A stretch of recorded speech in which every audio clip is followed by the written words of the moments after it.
Hi guys, I'm Mario from Apps Knowledge in less than 2 minutes. If you want to learn more about your favorite apps with short videos, subscribe to my channel.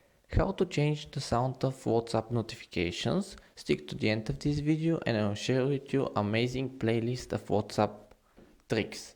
So, let's tap on the WhatsApp app, then the info button, tap and hold, then the info button. Here notifications. Here select the type of notification you want to change the sound of, like messages. Now sound, and here just select a sound. For other amazing WhatsApp tricks, click the playlist at the top of this video.